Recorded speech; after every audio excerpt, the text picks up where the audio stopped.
what's going on, fight fans? Hey, this is Coach D, the Wild Man, coming at you again with another episode of Coach D Media. Now, you know I do with Coach D Media. I talk about all things combat sports related, from the highs to the lows. All right, let's go ahead and get back into it.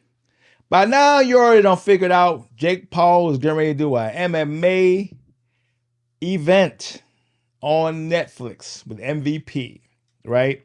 And he's got some recognizable names. Am I going to say the best fighters for a card? No, but highly recognizable names, yes. Ronda Rousey, Gina Carano, freaking Nate Diaz, Mike Perry, Francis Ngannou, Gable Stevenson, Junior Dos Santos. So say what you want to say. It's an event for the names. Names you recognize, names you're curious to see how it's going to all turn out. The curiosity factor is through the roof. The fact that I was able to pull Gable Stevenson before he signed to a major promotion is a great move on Jake Paul's part, because now he gets to shape the next generation of athletes by getting Gable Stevenson under his belt. If he can get him to stay and fight a couple of times a year and get paid well, he's not going to maybe not be interested to go to the UFC. You know, of course, he's going to want to fight the best, which is going to be something that he's going to want to do. But at 25, he can fight a couple of major fights with Jake Paul, make some real money, then eventually go over to the UFC if Dana White still wants him, you know, because there's a comment out there that says Dana White won't take Nate Diaz back because he went to Jake Paul and MVP. We'll see. We'll see. But the conversation is UFC versus MVP, Dana White versus Jake Paul. Is it a thing? Right? On social media, yes. In corporate America, not so much. But it brings up valid points when it comes to the fight game. Right? Because now you have to look at the UFC is a corporation, not a fighter promotion anymore. MVP is a fight promotion. That's the difference. Dana White has to cater to the bottom line of TKO, and Jake Paul can put on great fights and pay fighters well, right? As long as he's getting pay-per-view, as long as he's getting ticket sales, right? As long as he's able to make money, if he's backed by, right, people in Netflix is paying the purses, it's a win-win for Jake Paul and the fighters. The freaking shareholders at TKO, they want their bottom line met. So they're not willing to pay top dollar for fighters. They want to pay what they can get away with to profit.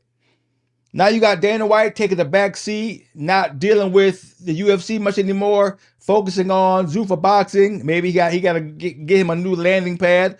Who knows? Because I don't know if Zuffa boxing is under TKO. Could be. I didn't check. Right? But the bottom line is corporate America trying to take over combat sports. And then we got Jake Paul bringing entertainment back into combat sports, you know, letting fighters get paid, especially if they're past their prime. They're still getting paid well to fight on his cards.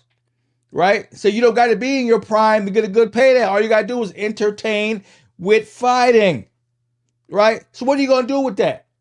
Right? We got mixed feelings. We've had the UFC to rely on for years, to put on the best cards, to put on the best fights, to entertain us. We can't wait to show up. They were selling out arenas.